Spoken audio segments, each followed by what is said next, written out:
Hello, and welcome to my white card review of the Lords of the Rings set for Magic. Um, this is a limited set review, so I'm talking about the cards and their context, in specifically draft, really, but all of limited. Um, this is the scale I use to rate cards here. If you haven't seen one of these before and you want to take a look at it, here's what I use. Basically, tier 1 is the best, tier 5 is the worst. There are 5 tiers total. In between is sort of has different values for what different things are. But without further ado, we are going to get started with Banish from Erados. So Banish from Erados is a 5 mana sorcery that allows you to exile a creature. It costs 2 less to cast if it's a tapped creature. So these type of effects we've seen like tons of times in like Magic's history, and they generally aren't that good, just because the it's just too expensive most of the time. Like if this were an instant and you could exile a tap creature, it would actually probably be like solid. But just the inefficiency of it is too much to probably be playing this. I'm probably never gonna play this card. Um, I'm not really a big believer in the idea that like removal is like a thing that is absolutely 100% essential to every limited deck. So I'm not just gonna play this just because it's a removal spell. Like it's just not, not a good enough card for that. All right, next, the Battle of Bywater. So 1 white for a sorcery, destroy all creatures with power 3 or greater. Create a food token for each creature you control. So white does have a lot of small creatures, but so do your opponents, right? This card, yes, can make you some food. I mean, this is one of those cards I could see being like slightly better than like completely unplayable, which is sort of where I originally had it. And was like, like what if this card basically just said destroy a creature with power 3 or greater? And I was like, like that card it's like sort of okay sometimes. It has its moments. So I don't know. It's certainly not the most exciting card to talk about. It kicks off our string of rares. Much worse than the March of the Machine rares in many ways. Alright, next card, Build a Pony. 3 and a white for a 1/4. When it enters the battlefield, you create 2 food tokens, and it has the ability to sacrifice the food until end of turn. Target creature you control assigns combat damage equal to its toughness rather than its power. So, this card actually looks kind of unassuming. It does follow the rectangle theory, the idea that creating more tokens is more better. So it does create 2 tokens when it enters the battlefield. It basically behaves like a 4/4, but for ring blocking purposes, it behaves at like a 1/4. So like it's difficult for your opponent to block it if it's your ring bearer, but it also can deal a lot of damage. So it's pretty cool. It's a pretty cool, unique-ish effect in the set. I actually think that it's pretty good. Originally, I thought it was sort of bad, and I was like, what is this really going to do? It's like a 4/4, whatever. Tons of 4 mana 4/4s, and there are tons of 4 mana 4/4s in this set, and this is one of them. But yeah, I'm come up on it a little bit since then, for sure. I think it's going to be an above-average card in your deck, especially because the power level in this set, as you'll see over the coming set reviews, is not high. Next, Boromir, Warden of the Tower. 2 and a white for a 3/3 with Vigilance. When an opponent casts a spell of no mana was spent to cast it, you counter it, which doesn't really matter in limited. You may sacrifice it, and creatures you control get indestructible until end of turn, and the ring tempts you. So this is just a really solid card that you kind of don't really want to sacrifice, but like your opponent doesn't really want to remove it, and it's like a decent creature. It's a 3 mana 3/3 Vigilance. It's not gonna like completely take over the game, I don't think. That you have to remove it, and then you just get basically like the ring tempt you value out of it. It's just good. It's a solid card. It is very awkward for your opponent to have to interact with. Next, Dawn of a New Age. 1 and a white for an enchantment. It enters the battlefield with a hope counter for each creature you control, and at the beginning of your end step, you remove a hope counter from this card. If you do draw a card, then if it has no hope counters on it, sacrifice it and you gain 4. I don't know. I I'm not a huge fan of like slow card draw that you need to have stuff on the board for. It is only 2 mana, I get that, but if this draws you 2 cards, is it good? It's 2 mana, draw 2, gain 4 life, but it's over the course of 2 turns.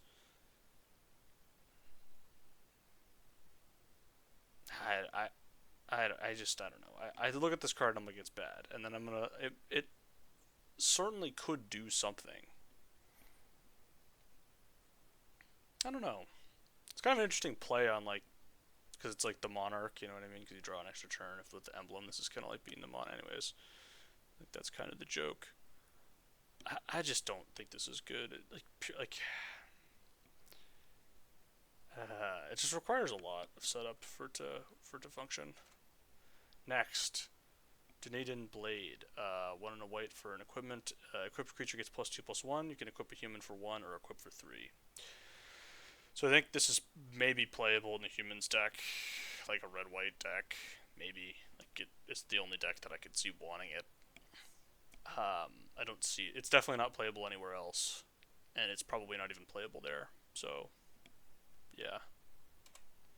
Next, Eagles of the North. 5 and a white for a 3/3 flyer. When it enters the battlefield, creatures you control get +1/+0 and gain first strike until end of turn. And it has plain cycling for 1, which is much different than the cycling cards from the previous set, which cycled for 2. 1 is about twice as good,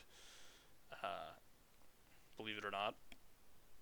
I actually don't think it's twice as good. I think it's like 1.8 times as good because like it's not 0.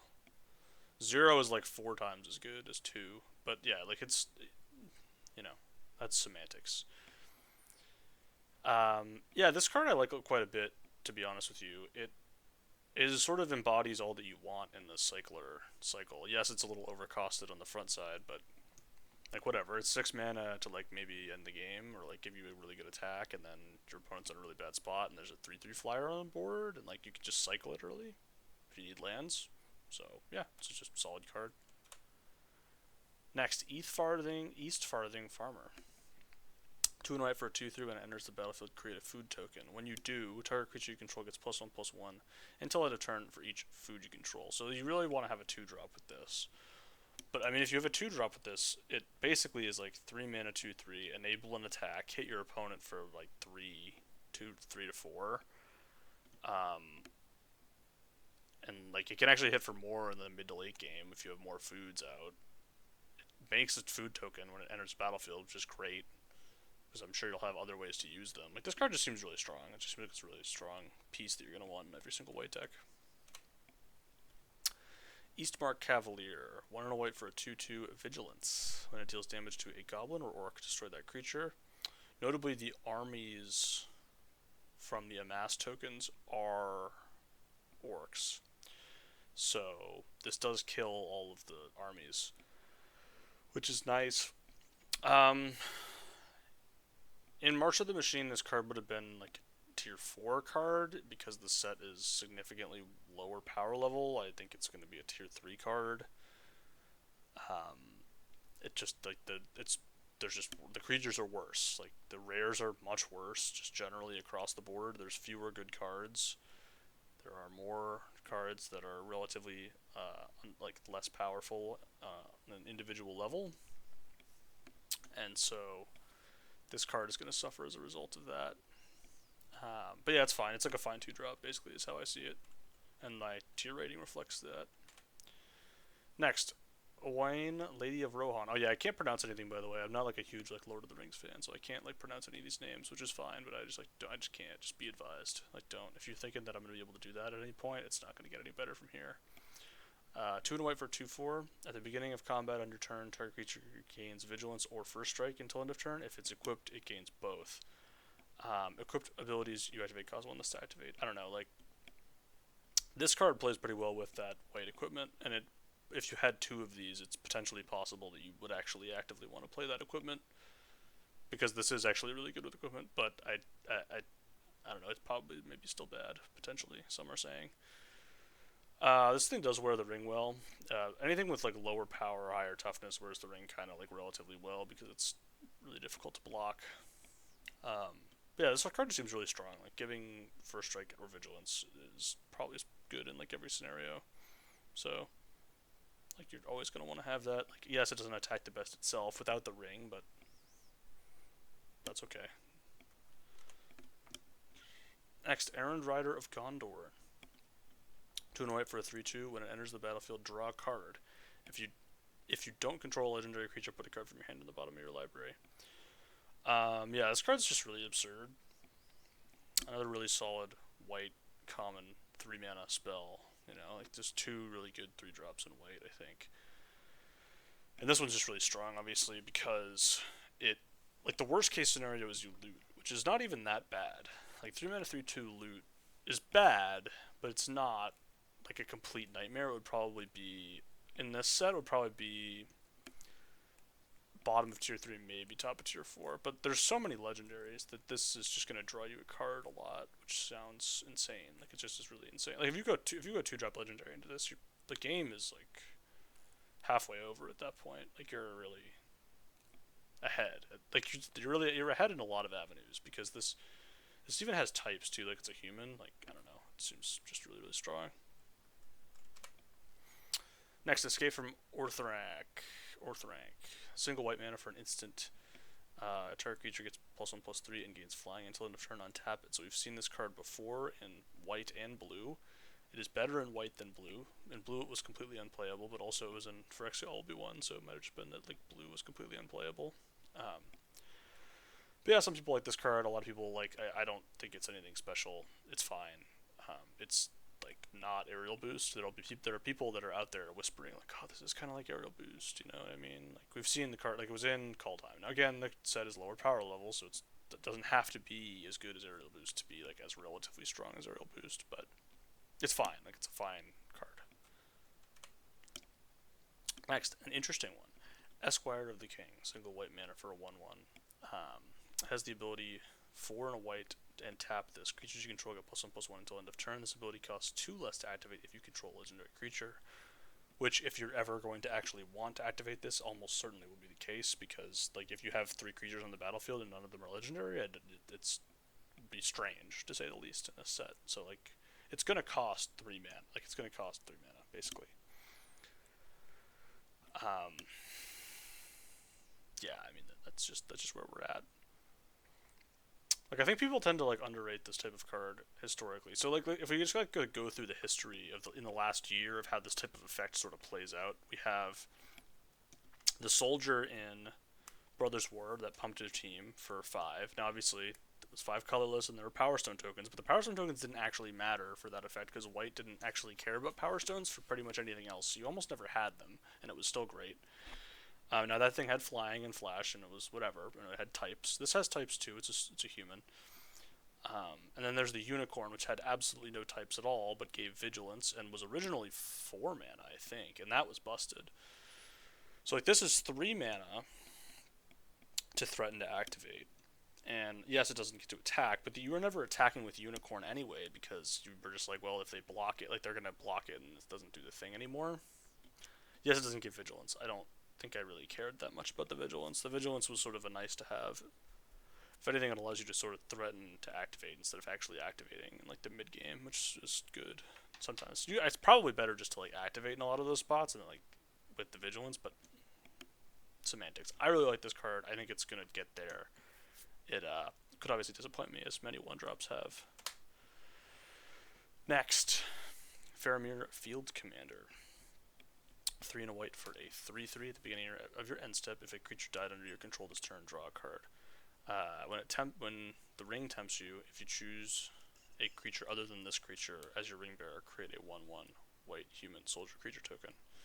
So once this gets going, it's pretty good, right? Because you can just make 1/1s and just kind of keep sending them in. Because even if they die, you don't, like, really care that much. Like, you know what I mean?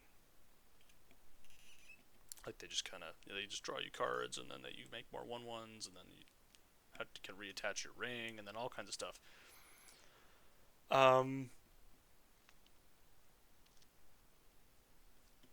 Yeah, I don't know, this card's solid. It's nice that you can attack on 3 and then play this. Or on turn 4, you can attack. Your opponent could trade off, and then you could play this and still draw a card, which is nice. It's a nice little interaction that will come up sometimes. But yeah, I think it's a solid card. I don't think it's like busted or anything because of the stats, but like if you give it like a little bit of help, it can be really strong in a game. So that's nice. Flowering of the White Tree, white for an enchantment. Legendary creatures you control get +2/+1 and have word 1. And non-legendary creatures you control get +1/+1. So yeah, this card is just really absurd, right? Like it's just an Anthem in limited. It's 2 mana. Now it's white, so it's really like if this just cost 1 white, it would be pretty much functionally the exact same, and like people would still think that card's absurd, right? So like this card just has to be like insane. Like this card just has to be completely busted. I think there's just no way this card isn't just probably white's best card. Like it just is really absurd to just give your whole team, like it gives half of your team +2/+1 and the other half +1/+1, and it also gives ward 1, which like does matter. Like it comes up. So yeah, this card is really strong. There's not really a whole lot else to say about it. It's kind of boring, but it's a good one. Fog on the Barrow Downs, 2 and a white for an enchantment. Enchanted creature is a spirit and can't attack or block. So yeah, this is just unplayable removal. Like it will be played against me many times, I'm sure, and that's like great or whatever, and I will lose to it sometimes, but like it doesn't mean that they should ever have been played. I don't know. Like it's just like it's a 3 mana pacifism that doesn't even like do anything with abilities. It's just kind of crazy if you think about it. Even a powered down set, still not a good card. Speaking of not a good card, Forge Anew, 2 and a white for an enchantment. When it enters the battlefield, return target equipment card from your graveyard to the battlefield. As long as it's your turn, you may activate equip abilities at any time you cast an instant. You may pay 0 rather than pay the equip cost for the first equip ability you activate during each of your turns. This card is not good because the equipment in the set generically is not good, except for some of the rares, obviously. So you need to draft a rare for this to be playable. It's really just not anything at all. Next, Frodo. Sauron's Bane. Single white mana for a 1/2. You can pay white-black hybrid, and you can transform it into a 2/3 with lifelink. Or you can play it, and then you can pay black, and transform it into a rogue that whenever it deals combat damage to a player, that player loses the game if the ring has tempted you 4 more times this game. Otherwise, the ring tempts you. So it, yeah. The last ability doesn't really matter because it's almost never going to come up. But like, this card's fine. Like you play it on 1. It's a 1/2. You pay 2 more mana. You transform it into a 2/3 with lifelink. It's fine. Like it's solid. Like it's just it's a decent card. It wears the ring well. It blocks. It does early stuff. Like I think it's probably better than your average card. Maybe it's just ends up being just pure average. Like the upside is nice, right? Like the upside is solid. But I just don't think it comes up that. Like I don't think you just like need to go out of your way to play. Like you'd like to be in white-black with this card, but I don't think you like have to. Next, Gandalf the White, green, not green, 3 white for a 4/5 with flash. You may cast legendary spells and artifact spells as though they had flash.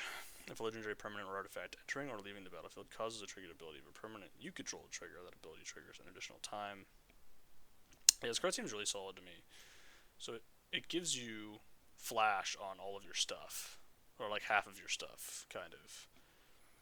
And it has flash itself, so it probably is going to eat something, maybe. And like it also triggers your stuff twice, which we've seen has been really good, and that's probably not as good as the Elesh Norn text. It's probably not as good as denying your opponent's triggers. Like it's better to have your triggers than to deny your opponent's. It's better to deny your opponent's triggers than it is to have yours, but I mean, like, what are you gonna do? It's just a really solid card, I think. Hobbit Sting. 1 and a white for an instant. It deals X damage to target creature where X is the number of creatures you control plus the number of foods you control. I don't know. This card, I'm open to be surprised by this card. However, my initial reaction to it is that it is not interesting because these type of effects tend to be very... Again, anything that's sort of... Like, I'm very low on any card that does nothing if you don't have anything on board. Like, those cards are generally very bad. because you just like if the card is like, yeah, well, I need you to have 3 creatures on the battlefield like right now to remove this thing that I wanted to remove. It's like, well, we're not there. So I guess it's just like, how often do you have nothing on the battlefield? And I don't know the answer to that yet. We'll see when we get into it. But I'm low on this removal to start. We'll see if it impresses me, and I'm open to it doing that. Next, Landroval Horizon Witness. 4 and a wait for a 3/4 flyer. Whenever 2 or more creatures you control or attack a player, target attacking creature without flying gains flying until end of turn. So basically, you can play this on 5, attack with 2 things. One of them now has flying, and then whenever you attack with this and something else, the other thing gets flying. Yeah, I think this card's totally serviceable. I don't think you want like 4 of them, but you can play them. Like you can play a couple. I don't think they're like anything spectacular, but I don't think they're bad. So yeah, it's kind of my take. Not unimpressed, I guess. Next, Lost to Legend. White for an instant. Put target non-land historic permanent into its owner's library 4th from the top. Now 4th from the top is about as far down as like you have ever seen anything get put in a library that isn't the bottom. You know what I mean? Like it's pretty deep in there. Yeah, I actually think this hits like all of the stuff in the set that you care about mostly, and it's an instant, which is the part that I really like about it. Like this I'm actually like think this card might even be better than I'm reading it as. The issue is the mana cost. Like double white is really bad, like really bad. The fact that it's here at all at tier 3 is due to my perceived strength of it. Like the double white is like enough for me to be like, oh man, that is just not gonna be what you want, but because you lose out on a lot of the efficiency of it. It's still a solid instant speed removal spell though, so we're gonna take it. Nimble Hobbit. 1 and a white for a 1/3. When it attacks, you may sacrifice a food or pay 2 and a white. When you do, tap target creature an opponent controls. So when I first saw this card, I was like, oh, it's Bolaslinger. And then I was like, wait, Bolaslinger is a card type that I usually always think is bad and then was really good one time. Let's not overreact here. And I've calmed down. This is a 2 mana 1/3. Yes, the ring is like kind of good with this, but then like, is it actually good with it? Like, no, because it's 2 mana 1/3. And then it just doesn't do enough for me. Like, it's dealing like 1 damage a turn. It doesn't even block that well. I guess it can block ring bearers, sort of, kind of. I don't think that's what you care about in white. I think white wants to attack, so really out on this card for now. Now for Wrath, now for Ruin. 3 and a white for a sorcery. Put a +1/+1 counter on each creature you control. They gain vigilance until end of turn, and the ring tempts you. So this is just sort of a standard, you know, pump your team, put +1/+1 counters on your stuff, they gain vigilance. Like, these cards never perform well. I don't think this one's going to perform well. There's intriguing things. Like, how many creatures do you need to have for this to be okay? 3? So you'd have 3 creatures, right? On turn 4. I mean, it's not completely unfathomable that you could have a situation where you had 3 creatures on the battlefield. You don't have to cast it on turn 4, but you kind of want to, because like, you want the ring to tempt you. You want to get that out there, right? The ring tempts you is better the earlier you do it, but the other part of the card is better, sort of like the later at the end of the game. So it kind of like conflicts. I don't know. I'm just not a huge fan of these type of cards generally. Protector of Gondor. 3 and a white for a 3/3, and when it enters the battlefield, you create a 1/1 human. So this is just really good in the humans deck. I think in a low power set, this card's going to be really solid. If it were a higher powered set, this card would be really bad. Like, I think if this were in Merchant Machines, I think this card would be like unplayable. But it's not there, so it's here instead, where it will be played a lot. Yeah, in Midnight Hunt, this card was okay. But to be basically exactly the same here, I see nothing that, like, you know, changes anything about it, fundamentally. Reprieve. 1 and a white, return target spell to its owner's hand to draw a card.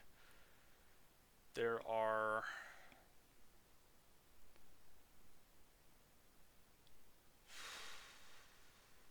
people that have very different takes on this card. I am sort of the belief that it's not good in limited. Like Remand isn't good in limited. Again, like white, like yes, it's fine. Like I don't like it's not vintage cube level. You know what I mean? It's not as good as the vintage cube. You know what I mean? It's also in white, which I think is weird. Um, but sure, I don't know. I don't have any hot takes on this card. That's why it sits in tier 3. I have like no take. I just the card is gonna be like fine. I think. I don't think it's gonna be especially good. I don't think it's gonna be especially bad. So I don't really have any interesting takes. Unfortunately, I'm a boring guy when it comes to Remand. Rosie Cotton of South Lane. 2 and a white for a 1/1. When it enters the battlefield, you create a food token. Whenever you create a token, put a +1/+1 counter on a target creature that is not this creature. I hate this card because it doesn't. If it could target itself, I actually would like it quite a bit. But the fact that it can't just makes me. It just is. So it's like it's just gonna be it's just gonna be a 1/1 for the whole game, and that just isn't. That's not where I want to be for 3 mana. Like, yes, you can pump your 2-drop. Like, yes, like this comes into play and you put something on your 2-drop. Great, like fantastic. Like that's good or whatever. But like I don't know if it doesn't do that. It is like the floor is like really low. The floor is like 3 mana 1/1. Like that is like really bad. That's not. that is a that's a low floor. The ceiling is high, but I don't know. I have limited belief in the ceiling, I guess, would sort of be my take on this one. We'll see. We will see. But I'm starting low on it. Samwise the Stout-Hearted. 1 and a white for a 2/1 flash. When it enters the battlefield, choose up to 1 target permanent card in your graveyard that was put there from the battlefield this turn. Return it to your hand, then the ring tempts you. Yeah, this card's just really solid. It just does a lot for 2 mana. It can also use the like it uses the what am I thinking of? I was about to say something and then just completely forgot what I was going to say, which is great. Really engaging content. Yeah, I mean it's just a solid. Like it just does a lot of different things. Like it's just which are all strong and like flexible, which I like about this card. Second Breakfast, 2 and a white for an instant. Up to 2 target creatures you control, or not you control, you can target any creatures. Each get +2/+1 until end of turn, and you create a food token. So I guess theoretically you could like lethal your opponent out by buffing 2 of their guys and then getting him with a ring bearer attack. That's probably the best use of this card. The normal use of this card is pretty bad and has been bad for a long time, and is going to be bad until they make some enormous change to it. So I don't know. like it's just like not a good card. I don't know. Creating a food token doesn't really help it at all. Shire Seraph, 1 and a white for 2/2 vigilance. When it enters the battlefield, you may sacrifice a token. When you do, exile target creature an opponent controls until this leaves the battlefield. Yeah, I mean this card is great, obviously. Like if you have something to sacrifice. So you basically need to have a food token to sacrifice for this to be like busted. But like I mean you're gonna have a decent number of them. Like it's just gonna happen sometimes. I mean I don't know. Like is the card good? And you know some people it's like I think it's great, but it is there is like because this effect is obviously like absurd, right? If you just sacrifice a food token and get this effect, it's absurd. The times when you don't have it are tough because then you can't do it. So you do sort of need like needs a little bit of help. That's why it's not tier 1. Obviously, if it just did the thing, it would be like the best white card in the set. Like it would be absurd. Like it just because usually this type of effect is 3 mana. It's really good, and it always kind of like people are always like underrating it. I think still to this day.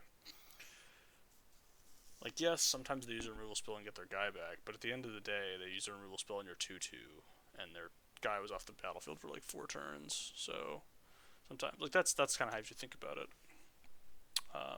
Yeah, I think it's just a solid card.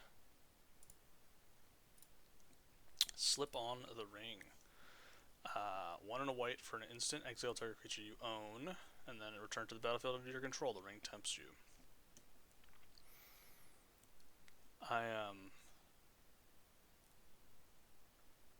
Yeah, I mean, I'm kind of believing in this card, which is more than I usually do. Usually I see a blink or a flicker effect unlimited, and I'm like, oh, it's terrible. But this one, I'm like,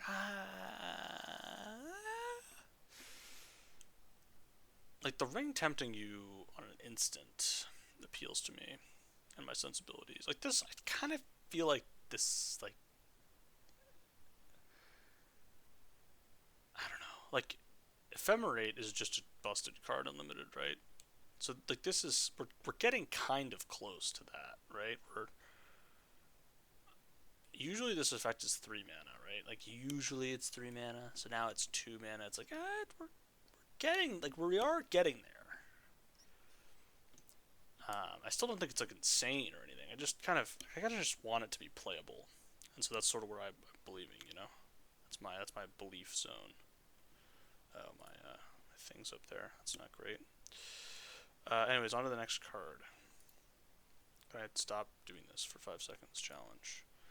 Soldier of the Grey Host. Oh no. So it's a 3 and a white for a 2/2 flash flying. When it enters the battlefield, target creature gets +2/+0 until end of turn. I think this card's solid. It kind of reminds me of Nebelgast Intruder from Midnight Hunt, because it just like allows you to make a good trade when it enters the battlefield, and you can hold it up, which plays really well with counter spells, of which there are some good ones in this set. I think in blue, so I think this plays really well there. It leaves behind a flyer, which is really good. If you have to use it as like a 4 mana, try to remove your thing. I don't recommend that, but you certainly can try. You definitely won't lose the game like 8 out of 10 times that you do that.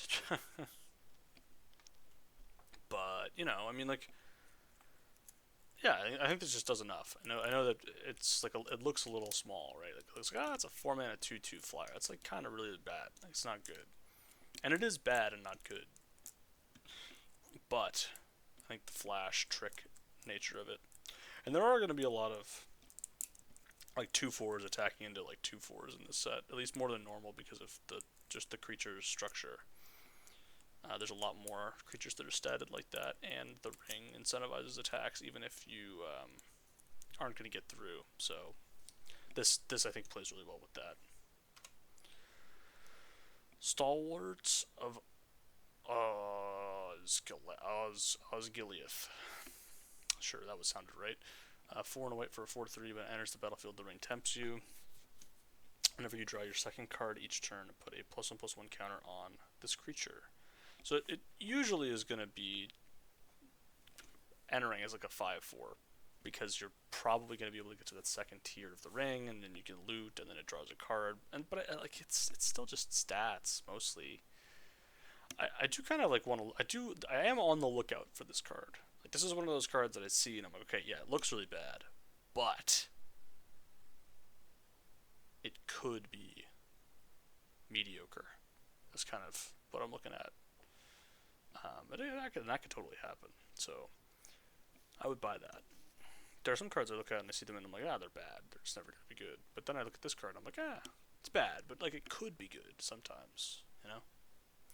And sometimes is more often than just like you'd think. So, Tale of Tuniville. 3 white for a saga. Target creature you control gains indestructible for as long as you control this. Chapter 2 is you return target creature card from your graveyard to the battlefield. And then Chapter 3 is up to 2 target creatures you control each gain lifelink until end of turn. So, yeah, I mean, like, it's a very awkward card. It's a very expensive card. It doesn't really do anything when it enters the battlefield. So there's a lot of stuff not to like. Yes, it reanimates something, but I just don't think this is going to be good at all. Like, it's so slow. And then, like, the thing doesn't have indestructible after the third thing resolves because this doesn't exist anymore. And it just has, like, a lifelink. Yeah, lifelink's good and limited, but I also have to have good attacks and limited to be able to use the lifelink, which I don't think is going to happen. Like, you're probably getting back, like, your 3-drop on turn 5, maybe? Like, they traded off a 3-drop, and then, like, I just don't. Just not seeing it. Tuck Reaper. 1 and white for a 2/1. When it dies, the ring tempts you. Very simple card. 2 mana 2/1s are bad.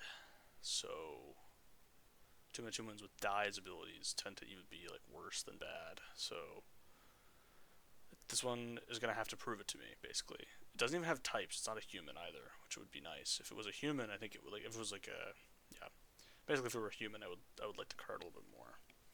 I still don't think I would like it at all. Honestly, I just wouldn't look at the types and then just be surprised when things happened, and due to my own ignorance. That's just wouldn't be a new thing. But yeah, I just don't think this card is doing enough for me. Okay, next is War of the Last Alliance. 3 and a white for a saga. Chapter 1 and 2 is search your library for a legendary creature, reveal it, put it in your hand, and then shuffle. Creature, then chapter 3 is creatures you control get them so until end of turn, the ring tempts you. I actually probably should just put this in tier 1. It's 4 mana, I lied. So it's 4 mana, like, tutor your 2 best legendaries, which is pretty good because you're gonna have 6. At least 6. So you're gonna get 2 cards. It's 4 mana draw 2. Now it's a slow draw 2, obviously. It's not that slow. You play this, and then by your next main phase, you have drawn the 2 cards, and it doesn't really matter that you drew them because they're creatures. It doesn't really matter that you drew them at different times. Like you're never gonna be able to. I mean, it kind of matters like sometimes. I guess like if you go on like turn 6 and you want to like or like turn 8, I guess I don't know, something like that. Then the attacks are really good. Like you just get to have like a double strike attack with all of your creatures, and you also get the ring to tempt you. It just seems really solid. So I like the card a lot. It is 4 mana, which but you're getting a lot for the 4 mana, so I do like this card quite a bit. Westfold Rider. 1 and white for a 3/1. You can sacrifice it to destroy artifact or enchantment, and you activate only as a sorcery. So, yeah, I mean, there's not really anything else to say. Like, it's just like a solid attacking guy. You can also destroy artifacts or enchantments. I don't think that's going to come up very often. The sagas, sure, maybe, but it's only as a sorcery too. But yeah, I don't know. I like it. I think it's a solid 2-drop. The last white card, you cannot pass. Single white for an instant, destroy target creature that blocked or was blocked by a legendary creature this turn.